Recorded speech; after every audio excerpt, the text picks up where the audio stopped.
Saíram os dados do PIB do primeiro trimestre no Brasil, ele cresceu 1,9%. Completamente puxado pelo agro, que o Lula tá há tanto tempo chamando de fascista, o que não impediu o Lula e o seu governo de comemorar o PIBão do Lula. Mas calma que tem uma coisa dentro desse PIB que é muito ruim e a galera esqueceu completamente. Vamos lá.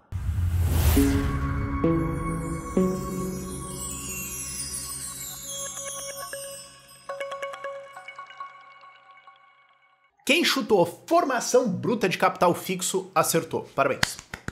Vamos antes sobre o negócio do agro. Saiu os dados do PIB aqui, crescimento de 1,9%, acima do esperado, 148% puxado pelo agro. Mentira, tem aqui um crescimento de serviços 0,6%, que pode ser puramente mais repasse do governo e tudo mais, alguma coisa assim, mas 0,6% um serviço que, tá bom, é 70% da economia, mas não é o grande puxador. O grande puxador é, cara, não tem nenhum papo aqui. Agricultura crescendo módicos 21%. Aliás, 21,6%. Mas é só uma fatia pequena do PIB do Brasil. Mas quando essa fatia pequena cresce 21%, bicudou o PIB pra cima. Isso tem a ver com várias coisas, dólar alto, a Argentina se ferrando, tomou uma puta seca lá, isso faz com que os preços ceteris paribus fiquem mais altos, então quando o Brasil vai exportar, mesmo com os pessoal da Argentina se ferrando, o preço pra gente fica melhor, né, a gente consegue mais, o valor subiu, tudo mais, ok. O PIB do Brasil foi o agro. Acabou. Tem esses serviços aqui 0,6. Cara, isso aqui ia ter representado o que é 70% da economia, mais ou menos, então teria dado assim 0,4, 0,5 de crescimento. Isso aí nada é troco de pinga, coisa que o Lula entende muito bem. E aí vem a hipocrisia massiva do governo de sair comemorando. Aí você tem lá o ministro da propaganda, o Montanha, o Pimenta, o apelido dele na planilha do Odebrecht na Montanha, por isso que eu chamo ele de o ministro de propaganda de Montanha. Tá? O Montanha tava lá comemorando, o Brasil voltou, tá, os ministros do Lula tudo soltando foguete lá. Seu bando de hipócrita, canalha, mau caráter, desgraçado, verme da humanidade. Vocês passaram a campanha inteira xingando o agro. Criaram um ministério basicamente só pro MST. Pra ter um ministério separado da agricultura. Pra vocês, o agro é o problema do Brasil. Mas daí quando ele vai lá e cresce o PIB, é o PIBão do Lula. Pra você entender como esse pessoal funciona. Exposto isso, qual é o problema da formação bruta de capital fixo? Então a gente vai do bater no Lula, super fácil e tudo mais, para nerdagem econômica. Como é que é o cálculo do PIB em linhas gerais? Ele está medindo o consumo do governo, o consumo das famílias, o saldo da balança comercial, então exportações e importações, e investimentos. Então, porque é consumo e investimentos, as duas formas que você pode gastar. Então, você torrar em cachaça agora, ou você gastar na produção de cachaça para o futuro. Colocando em termos lulísticos aqui.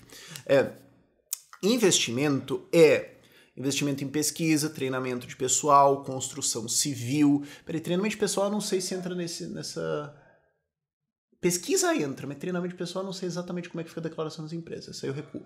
Agora, construção civil e investimento em maquinário, produção, etc.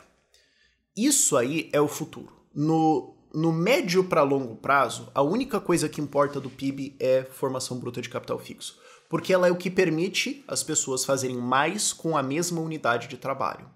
Nós somos ricos não porque existem muitos recursos naturais à disposição. Existem muitos recursos naturais à disposição parados lá. Você tem que ir lá, extrair eles, processar eles, transformar isso em um bem de consumo, e então vender isso para alguma pessoa.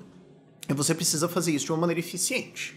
Certo? Você pode alocar todos os recursos da sua economia exclusivamente para produzir iPhones, mas você tem que distribuir, mas isso não seria uma sociedade muito legal. Tipo, a gente tem iPhones e fora isso nós estamos na idade da caverna. Não, você tem que distribuir isso entre várias coisas na economia.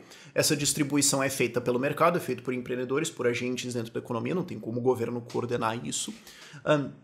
E isso precisa ser feito de uma maneira cada vez mais eficiente. Então, quanto mais você é melhor em fazer isso com menos esforço, mais rico você é. Nós somos ricos hoje, como humanidade, porque nós conseguimos, com uma quantidade muito menor de esforço do que 100 ou 200 anos atrás, acessar tecnologia, acessar bens de consumo, acessar serviços de saúde, serviços de educação, de entretenimento, de viagem, de educação, o que for. Então, investir em produzir mais é a riqueza do futuro. Quando a formação bruta de capital fixo cai, você está regredindo na história da humanidade. Assumindo, tem um parênteses aqui, assumindo que seja formação bruta de capital fixo privada. Porque você pode colocar também investimento estatal aqui dentro. E o investimento estatal é, por exemplo, a criação da Arena Mané Garrincha. Aquela merda. Não serviu pra nada. Teoricamente, aquilo lá entra como investimento. Então, se isso aí cair, dane-se. Agora, quando a gente tá falando do setor privado, que é quem de fato produz riqueza, isso é grave. Formação bruta de capital fixo no Brasil caiu 3,4%. O que é muito grave. O Brasil cresceu o seu PIB nesses últimos 30, 40 anos, salvo o Plano Real, que deu uma reorganizada na economia, largamente é um crescimento demográfico. Isso é, a população cresceu, nós tivemos um boom de nascimentos, esse pessoal nasceu, entrou em idade de trabalho e entrou na economia para trabalhar, com a mesma produtividade das outras pessoas. Então, embora o PIB nominal suba, a capacidade de cada ser humano brasileiro de gerar riqueza, e portanto a sua riqueza pessoal que está ligada diretamente a isso, quase que não mudou. Ficou muito famoso em 2020, inclusive foi antes da pandemia, né, fevereiro, um estudo da USP que mostrou que a produtividade do brasileiro é a mesma há 30 anos. Então a gente está falando de 1990, quando não tinha computador, quando não tinha internet, quando não tinha celular, quando você ainda usava aquele celular de rodar o disco. Nossa, cara, se eu botasse aqui, eu acho que 25% do meu canal seria incapaz de operar um telefone daqueles de disco. Era a nossa tecnologia da época. De lá pra cá, a nossa produtividade basicamente não mudou. Isso é grave. Isso é o problema de... Por isso que esse país continua sendo pobre. Porque a gente não teve esse investimento em produtividade de lá pra cá. O crescimento foi demográfico. E agora, o que acontece? Esse é um negócio que o Aod Cunha tá chamando a atenção há bastante tempo, que o Felipe Hermes fala há bastante tempo também, por causa do Aod Cunha, que agora esse boom demográfico acabou. A gente não tem mais novas pessoas para adicionar na força de trabalho. Pelo contrário, pessoas estão envelhecendo.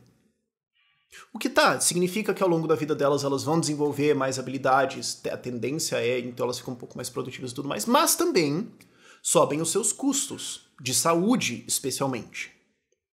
Então, conforme essa população envelhece, ela começa a virar um custo no INSS, porque vão começar a receber as pensões ao invés de pagar, e também vão dar despesa no SUS, porque elas vão envelhecer.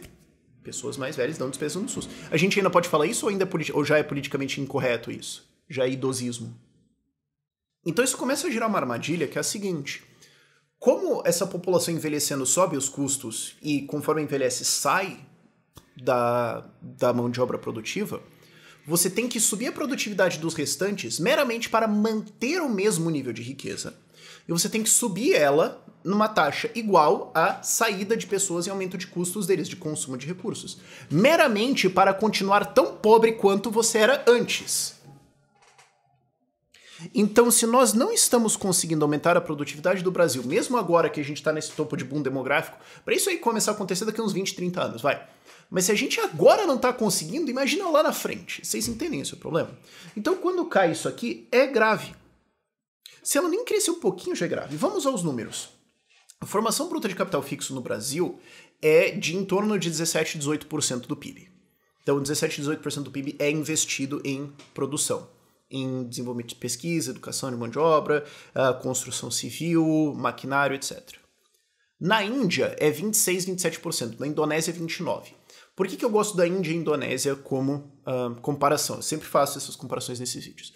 Porque são países em desenvolvimento, com grandes problemas de corrupção, com uma proporção geográfica gigantesca. Por isso que eu não uso, por exemplo, Bangladesh. Bangladesh pode ser até um bom legal, mas é amassadinho. Eu ainda acho que é um bom proxy, mas vamos pegar um país grande, tipo Índia e Indonésia. Geograficamente grande, com desafios geográficos. Não é um país retão, simples, tudo. Não é um país difícil geograficamente. Esses países são muito parecidos com os nossos. Com o nosso, né? Com o Brasil. Eles estão com 26, 29%. A gente está com 17%. Qual que é essa diferença do PIB? Mais ou menos. Ou você pegar a Estônia, né? Que é um país que eu gosto deles porque é um país de enorme liberdade econômica que saiu de uma miséria soviética em 1991. formação bruta de capital fixo deles é 30%. Surreal. A nossa é 17%. Qual que é a diferença? Então, se a gente fosse subir a nossa formação de 17% para 26, 29 e 30%, alguma coisa entre 700 bilhões e 1,2 trilhões de reais teriam que ser investidos a mais para gerar esse investimento de produtividade, maquinária, indústria, construção, etc., para que a gente tenha um crescimento de produtividade, de produção de riqueza, portanto, para a gente conseguir crescer decentemente. Então, como é que você atrai 700 bi a 1,2 tri? Caramba, cara. O Zema fez tudo o que ele fez, botou Minas Gerais para voar e puxou 260. Portanto, 1/3 do número na sua interação mais caridosa possível. E isso foi quando o Brasil estava em quase 19, 20 lá durante o governo Bolsonaro. Agora já caiu para 17. E pelo jeito vai continuar caindo. Então, assim, essa ideia de... E aí que eu não tô falando nem pra, assim... Eu sei que eu tô sempre falando pro meu público libertário, liberal aqui, que me assiste, mas se eu fosse falar mesmo pra galera desenvolvimentista, tipo, não, mas o BNDES tem que desenvolver, porque o governo tem que desenvolver... Tá! Digamos que o governo vai desenvolver isso. Da onde que o governo vai tirar 1 trilhão pra fazer esse desenvolvimento? Assumindo a tese maluca de que eles investem com o mesmo retorno em inteligência e produtividade que o setor privado, da onde que o governo vai tirar 1 tri para fazer esse investimento? Cobrando imposto? Não. Primeiro que você cobrar de imposto, o Brasil quebra. Segundo, que daí vira você pega aquele meme de você pegar a fonte, ligar nela mesma e falar que você está gerando energia. Não tem isso. Então nós vamos precisar atrair isso de fora do Brasil. Ou incentivar a poupança interna. Então incentivar que as pessoas reduzam o seu consumo, poupem os seus recursos, e isso vai para a poupança, então pode ser tomado de crédito. Então, como é que a gente vai incentivar as pessoas a economizarem 1 trilhão de reais, primo rico? Tu vai ter que trabalhar muito para incentivar. Não dá, cara. Não dá, isso é 10% do PIB hoje. Não é realista. Você vai ter que atrair isso de capital estrangeiro. No mínimo uma grande porcentagem, talvez não 100%, mas vá. Porque assim, me explica de onde que as famílias brasileiras, com todas as dificuldades que já estão passando, com o desemprego em alta, a inflação agora está sendo controlada, mas ainda vamos ver. Com todo o endividamento que eles ainda estão por causa dos lockdowns, me explica como é que essas famílias vão reduzir o seu consumo em 1 trilhão de reais para então guardar isso para ser investido. Cara, eu não tô vendo. Com todo respeito, eu não tô vendo, cara. Então nós vamos ter que atrair capital estrangeiro. E aí que tá um dos problemas conceituais básicos não só do governo Lula, mas dessa visão de o Brasil autossuficiente, do Brasil vai se autodesenvolver, vai usar os seus bancos de desenvolvimento, de que a gente precisa ser independente, uma visão tosca assim de soberania, não pode trazer investimento estrangeiro porque daí vai danificar a soberania do Brasil. Bom, então como, cara?